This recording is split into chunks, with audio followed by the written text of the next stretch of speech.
నమస్కారం. ఈరోజు చర్చించుకోబోయేటువంటి అంశం బ్రిటిష్ వారు ప్రాంతీయ ఆక్రమణలు, వారి యొక్క మైసూర్ దురాక్రమణ ఏ విధంగా చేశారు అనేది చూసినట్టయితే మనకి 1772వ సంవత్సరంలో వారన్ హేస్టింగ్స్ బ్రిటిష్ గవర్నర్ జనరల్గా నియమించబడ్డారు. ఎప్పుడైతే వారన్ హేస్టింగ్స్ బ్రిటిష్ గవర్నర్ జనరల్గా బెంగాల్కి గవర్నర్గా నియమించబడ్డాడో పరిపాలనను పునర్వ్యవస్థీకరించమని కంపెనీ ఆయనని ఆదేశించింది. అతని నియామకము హిందూ దేశంలో కంపెనీ పాలనలో ఒక కొత్త అధ్యాయానికి తెరలేపింది అని చెప్పవచ్చు. వారన్ హేస్టింగ్సే బ్రిటిష్ సామ్రాజ్యానికి స్థాపకుడు.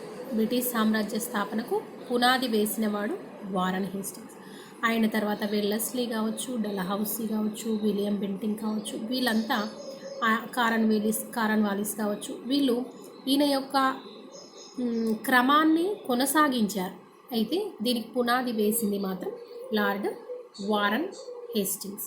అలా వారన్ హేస్టింగ్స్ భారతదేశంలో కొత్త రాజ్యాల బెంగాల్ని మనకు తెలుసు. బెంగాల్ని ఏ విధంగా సిరాజుద్దౌలాతోటి ప్లాసీ యుద్ధం, బక్సార్ యుద్ధం చేసి బెంగాల్ని ఆక్రమించుకున్నారు. శాశ్వతంగా వర్తక స్థావరాన్ని ఏర్పాటు చేసుకున్న విషయం పరిశీలించినాం ఆల్రెడీ. సో ఇక్కడ బ్రిటిష్ వారు వారి యొక్క ప్రాంతీయ ఆక్రమణ అనేది ఈ విధంగా మైసూర్ని ఆక్రమించారో ఇప్పుడు చూసినట్టయితే విజయనగర రాజ్యము పతనమైన తర్వాత విజయనగరానికి సామంతులైనటువంటి వడయార్ వంశం వారు మైసూర్లో స్వతంత్రించుకున్నారు. ఎక్కడైతే బలమైనటువంటి రాజ్యం ఉందో, బలమైనటువంటి రాజ్యం ఉన్న దగ్గర వారి వారసులు అంటే బలమైనటువంటి రాజు చనిపోగానే అక్కడ బలహీనమైనటువంటి వారసులు వస్తారు. వచ్చిన తర్వాత స్థానికంగా ఉండేటువంటి వాళ్ళంతా కూడా స్వతంత్రించుకుంటున్నారు, చూస్తున్నాం మనం. ఔరంగజేబ్ చనిపోయిన తర్వాత బహమనీ రాజులు 5 రాజ్యాలుగా ఏర్పడ్డాయి. అలా మనకి ఔరంగజేబ్ గొప్ప రాజు కాబట్టి ఆయన చనిపోయిన తర్వాత దక్కన్లో అనేక రాజ్యాలు స్వతంత్రించుకున్నారు. అలాగే ఇక్కడ కూడా విజయనగర రాజ్యము పతనమైన తర్వాత వడయార్ వంశం వారు మైసూర్లో స్వతంత్రించుకున్నారు. 18వ శతాబ్దము స్టార్టింగ్లో మైసూర్ని పరిపాలిస్తున్న చిక్క కృష్ణమరాజు అనే ఆయన మైసూర్ని పాలించి 18వ శతాబ్దం స్టార్టింగ్లో చిక్క కృష్ణమరాజు అనే వడయార్ అనే రాజు పరిపాలిస్తుండే. ఇతనికి చిన్న పిల్లోడు. సో ఏం చేసేవారంటే ఇతని మంత్రులు అయినటువంటి నంజరాజు, పూర్ణయ్య పేరే దేవరాజు, వీరి చేతిలో కీలుబొమ్మగా ఈ కృష్ణరాజ వడయార్ అనేవాడు ఉండేవాడు. చిన్నతనం, స్వంతంగా నిర్ణయాలు తీసుకునేటువంటి ధైర్యం లేకపోవడం, అంత మెచ్యూరిటీ లేకపోవడము కృష్ణరాజ వడయారు ఈ మంత్రులైనటువంటి పూర్ణయ్య, నంజరాజు ఇలా వీరి చేతులు కీలుబొమ్మగా ఉండేవాడు. మైసూర్ రాజ్యంలోని దిండిగల్ ప్రాంతానికి హైదర్ అలీ ఫౌజ్దార్గా ఉండేవాడు. ఈయన క్రీస్తు శకం 1761 సంవత్సరంలో ఈ బాలుడైనటువంటి కృష్ణరాజ వడయార్ని తొలగించి మైసూర్ రాజ్యాన్ని ఆక్రమించుకుంటాడు 1761లో. భారతదేశంలో ఆంగ్ల సామ్రాజ్య విస్తరణను అరికట్టడమే ధ్యేయంగా ఉండేటువంటి దృఢ సంకల్పం కలిగినటువంటి వాళ్ళల్లో ప్రతిఘటించినటువంటి వారిలో ముఖ్యుడు హైదర్ అలీ, టిప్పు సుల్తాన్. వీరిద్దరూ ఆంగ్లేయుల వాసన అంటేనే పడదు. ఆంగ్లేయులు భారతదేశానికి రావడం నచ్చదు. ఈ ఆంగ్లేయులు వర్తక స్థావరాల కోసము వచ్చి వీరికి వ్యతిరేకంగా యాక్టివిటీస్ చేయడం అనేది కూడా నచ్చదు. ఈ హైదర్ అలీ తర్వాత అతని కొడుకు అయినటువంటి టిప్పు సుల్తాన్ బ్రిటిష్ వారితో చేసినటువంటి యుద్ధాలే ఆంగ్లో మైసూర్ యుద్ధాలు. ఇంగ్లీష్ వారికి మైసూరు సుల్తాన్ అయినటువంటి హైదర్ అలీకి ఆయన కుమారుడైనటువంటి టిప్పు సుల్తాన్కి జరిగినటువంటి యుద్ధాలు ఆంగ్లో మైసూర్ యుద్ధాలు. మొదటి ఆంగ్లో మైసూర్ యుద్ధం 1767 1769 మధ్య జరిగింది. మొదటి ఆంగ్లో మైసూర్ యుద్ధం 1767-69 మధ్య జరిగింది. రెండవ ఆంగ్లో మైసూర్ యుద్ధము 1780 నుండి 1784 మధ్య జరిగింది. మూడవ ఆంగ్లో మైసూర్ యుద్ధము 1790-92 మధ్య జరిగింది. నాలుగవ మైసూర్ యుద్ధం 1799లో జరిగింది. ఇలా 4 మైసూర్ యుద్ధాలు జరిగాయి. ఈ 4 మైసూర్ యుద్ధాలు కూడా ఇంగ్లీష్ వారికి మైసూర్ నవాబులకు మధ్య, మైసూర్ సుల్తాన్ హైదర్ అలీకి మధ్య జరిగినాయి. ఇక 3వ మైసూర్ యుద్ధము 4వ మైసూర్ యుద్ధము హైదర్ అలీ చనిపోవడం వల్ల హైదర్ అలీ కుమారుడైనటువంటి టిప్పు సుల్తాన్తో జరిగినాయి. ముందు మనం హైదర్ అలీ గురించి తీసుకున్నట్లయితే ఇతని బిరుదు ఫతేజంగ్. ఈయన బిరుదు ఫతేజంగ్. ఫ్రెంచ్ వారి సహాయంతో దిండిగల్ అనే ప్రాంతంలో ఆధునిక ఆయుధాల కర్మాగారాన్ని స్థాపించాడు. మనం ముందే అనుకున్నాం, దిండిగల్ అనే ప్రాంతంలోనే ఫౌజ్దార్గా ఉండేవాడు హైదర్ అలీ. మరి ఈ ఫ్రెంచ్ వారి సహకారంతో ఆయన ఫౌజ్దార్గా ఉండేటువంటి ప్రాంతంలో, దిండిగల్ ప్రాంతంలో ఆధునిక ఆయుధాల కర్మాగారం అనేది ఏర్పాటు చేశాడు. హైదర్ అలీకి వ్యతిరేకంగా బ్రిటిష్ వారు నిజాం నవాబు సలాబత్ జంగ్ మరాఠాలతో ఒక ఒప్పందం చేసుకున్నారు. దీన్ని త్రైపాక్షిక ఒప్పందం అంటారు. బ్రిటిష్ వారు, మరాఠాలు, హైదరాబాద్ నిజాము సలాబత్ జంగ్, ఈ ముగ్గురి మధ్యలో త్రైపాక్షిక ఒప్పందం అనేది జరుగుతుంది. దీనికి ఆగ్రహించినటువంటి హైదర్ అలీ బ్రిటిష్ వారి మీద యుద్ధానికి సన్నద్ధం అవుతాడు. ఇదే మొదటి ఆంగ్లో మైసూర్ యుద్ధం.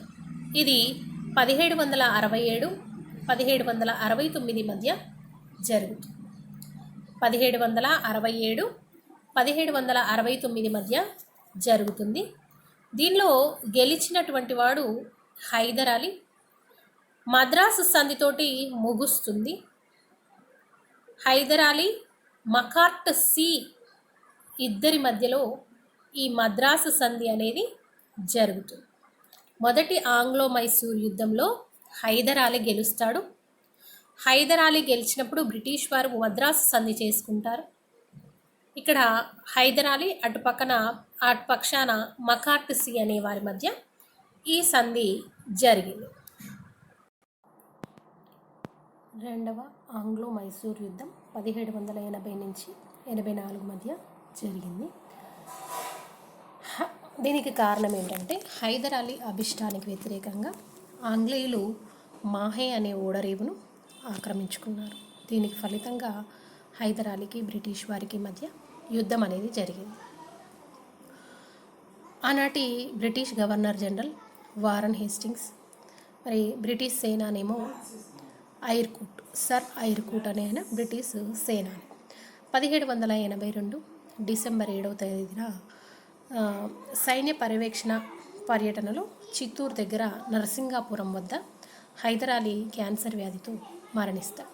1782 డిసెంబర్ 7న హైదర్ అలీ చిత్తూరు దగ్గర నరసింగాపురం వద్ద హైదర్ అలీ క్యాన్సర్తో చనిపోతే టిప్పు సుల్తాను ఆ యుద్ధాన్ని కొనసాగిస్తాడు. ఈ యుద్ధము మంగళూరు సంధితోటి ముగుస్తుంది. బ్రిటిష్ వారికి టిప్పు సుల్తాన్కి మధ్య ఈ సంధి జరుగుతుంది. బ్రిటిష్ వారికి టిప్పు సుల్తాన్కి మధ్య ఈ మంగళూరు సంధి అనేది జరుగుతుంది. అలా ఈ రెండవ ఆంగ్లో మైసూర్ యుద్ధం అనేది జరుగుతుంది. హైదర్ అలీ తనకు సహాయాన్ని నిరాకరించిన బ్రిటిష్ వారిని ఎదుర్కోవడానికి సమయం కోసం నిరీక్షించి ఫ్రెంచ్ జాతీయులను తన సైన్యంలో నియమించుకున్నాడు. ఫ్రెంచ్ ఆయుధ సామాగ్రిని కూడా తెప్పించుకుంటాడు. ఆయన అనేక మంది ఫ్రెంచ్ జాతీయులను తన సైన్యంలో పెట్టుకుంటాడు.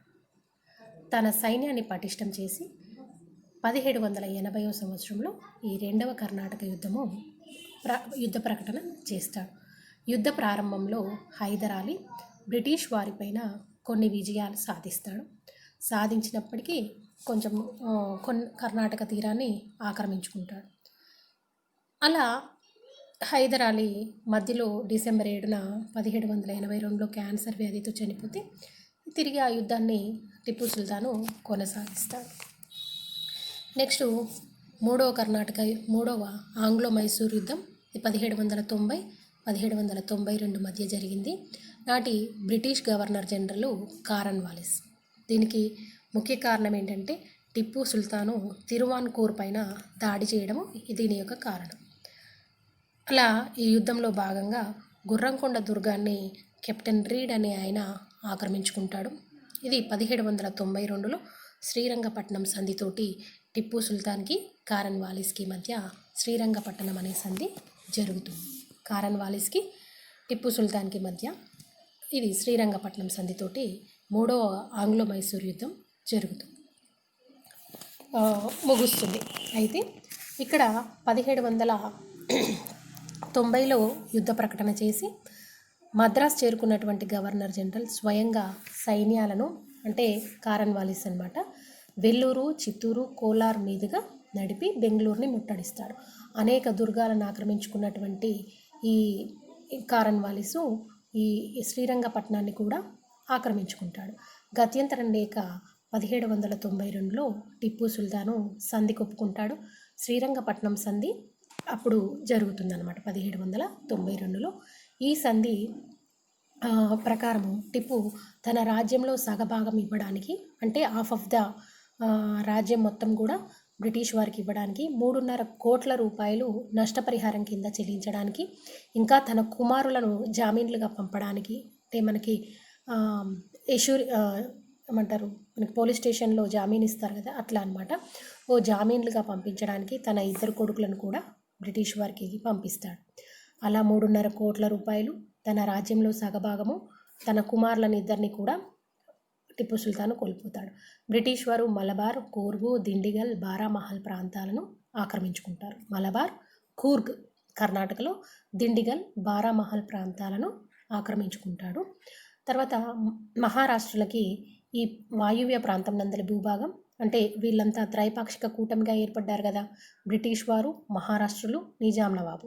అలా దీంట్లో పార్టిసిపేట్ అయినందుకు గాను నిజాం నవాబుకు బ్రిటిష్ వారు మలబారు, కూర్గు, దిండిగల్ బ్రిటిష్ వాళ్ళు తీసుకుంటారు. మహారాష్ట్రలకి వాయువ్య ప్రాంతంలోని భూభాగము నిజాంకి ఆయన రాజ్యానికి చేరువలో ఉండేటువంటి అనేక ప్రాంతాలు నిజాం నవాబుకు ఇవ్వబడ్డాయి మైసూర్ నుంచి. అంటే దొరికిన వాడికి దొరికినంతగా దోచుకున్నారు మైసూర్ని. ఆ తర్వాత బ్రిటిష్ వారి ప్రాబల్యం అనేది చాలా ఎక్కువగా విస్తరించింది. నెక్స్ట్ 4వ ఆంగ్లో మైసూర్ యుద్ధం. ఇది 1799లో జరిగింది. నాటి British governor general lord Wellesley ఈ యుద్ధంలో శ్రీరంగపట్నం మీద దాడికి స్వయంగా నాయకత్వం వహించింది లార్డ్ వెల్లెస్లీ. శ్రీరంగపట్నం ముట్టడిలో లార్డ్ వెల్లెస్లీకి సహకరించి టిప్పు సుల్తాన్ని ఓడించడంలో ముఖ్య పాత్ర వహించినటువంటి వెల్లెస్లీ తమ్ముడు ఎవరంటే ఆర్థర్ వెల్లెస్లీ. ఈయనని డ్యూక్ ఆఫ్ వెల్లింగ్టన్ అని కూడా అంటారు. వెల్లెస్లీ యొక్క బ్రదర్ ఈయన ఆర్థర్ వెల్లెస్లీ. ఈయనని 1815లో నెపోలియన్ను వాటర్లూ యుద్ధంలో అంటే నెపోలియన్ చేసినటువంటి చివరి యుద్ధం వాటర్లూ యుద్ధం అయితే ఈ యుద్ధంలో నెపోలియన్ని ఓడిస్తాడు. 1799లో శ్రీరంగపట్నం కోటను పరిరక్షించే ప్రయత్నంలో టిప్పు సుల్తాను చనిపోతాడు. ఈ యుద్ధం తర్వాత 4వ ఆంగ్లో మైసూర్ యుద్ధం అనంతరం మైసూర్ రాజ్యాన్ని బ్రిటిష్ వారు, నిజాం నవాబులు, మహారాష్ట్రలు అంటే ఆల్రెడీ చాలా ప్రాంతాలను ఈ త్రైపాక్షిక కూటంలో ఉండేటువంటి బ్రిటిష్ వారు, తర్వాత నిజాం నవాబు, ఆ తర్వాత మహారాష్ట్రలు అంతా పంచుకున్నారు. ఇంకా మిగిలినటువంటి ప్రాంతాలను మళ్ళీ ఈ త్రైపాక్షిక కూటంలో ఉన్నటువంటి వాళ్ళంతా కూడా మిగిలిన ప్రాంతాలను మళ్ళీ షేర్ చేసుకున్నారనమాట. సో ఇలా మైసూరు పట్టణానికి పాలకుడిగా అంతకుముందు తీసేశారు కదా మొదటి మనకి హైదర్ అలీ తీసినటువంటి చిక్క కృష్ణమరాజ వడయార్ అనే ఆయనను నియమిస్తారు. అలా 1831లో విలియం బెంటింగు వడయార్ అంటే వీడిని కూడా అంటే ఈ చిన్న ఆయనను కూడా తీసేసి చిక్క కృష్ణమరాజు అనే ఆయనను కూడా తీసేసి వడయార్ వంశస్థుల పాలనని తీసేసి మైసూర్ని మొత్తం బ్రిటిష్ పాలనలో కలుపుకుంటారు. 1880లో లార్డ్ రిప్పను మైసూర్ని తిరిగి వడయార్ వంశస్థులకు ఇస్తాడు. అలా 1880లో మైసూర్ అనేది వడయార్ వంశస్థులకు ఇవ్వబడింది. అంతకుముందు 1831లో విలియం బెంటింగ్ ఆ వడయార్ వంశస్థుల పరిపాలనను రద్దు చేసి మైసూర్ని బ్రిటిష్ సామ్రాజ్యంలో కలుపుకుంటాడు. టిప్పు సుల్తాన్ మూడవ ఆంగ్లో మైసూర్ యుద్ధం, నాలుగవ ఆంగ్లో మైసూరు యుద్ధం నిర్వహించినటువంటి టిప్పు సుల్తాన్.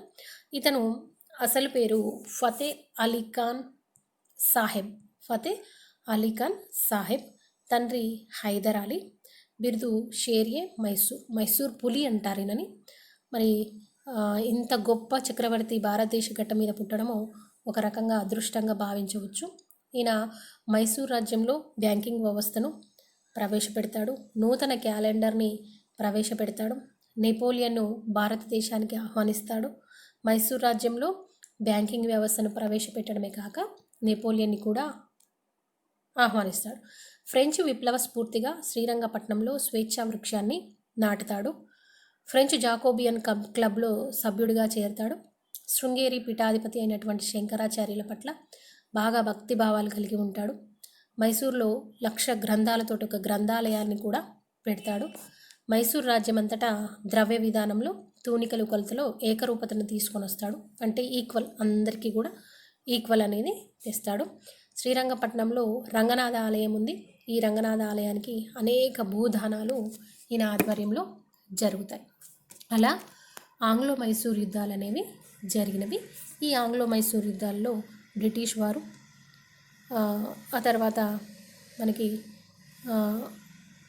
మహారాష్ట్రలు, ఆ తర్వాత నిజాం నవాబు వీళ్ళందరూ కలిసి మైసూర్ రాజ్యాన్ని దశలుగా దఫాలుగా దాన్ని పూర్తిగా పంచుకుంటారనమాట.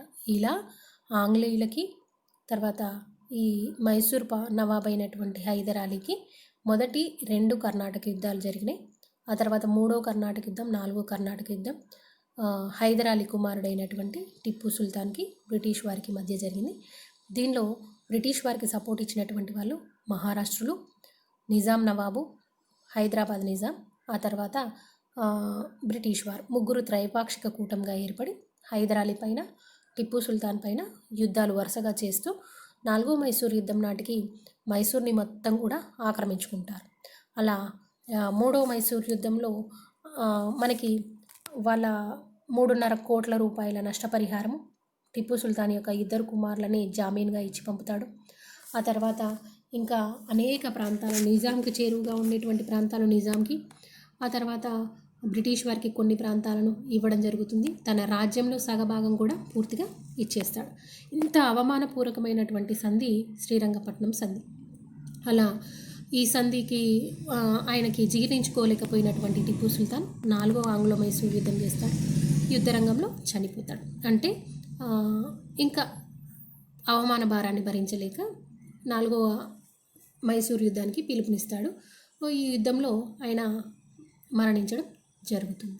ఇలా ఆంగ్లో మైసూర్ యుద్ధం, 4వ ఆంగ్లో మైసూర్ యుద్ధంతో మైసూరు మొత్తం కూడా బ్రిటిష్ వారి వశం అయిపోతుంది. ఇలా అంచెలంచెలుగా బ్రిటిష్ వారు ప్రాంతాలన్నింటినీ కూడా ఆక్రమించుకుంటారు.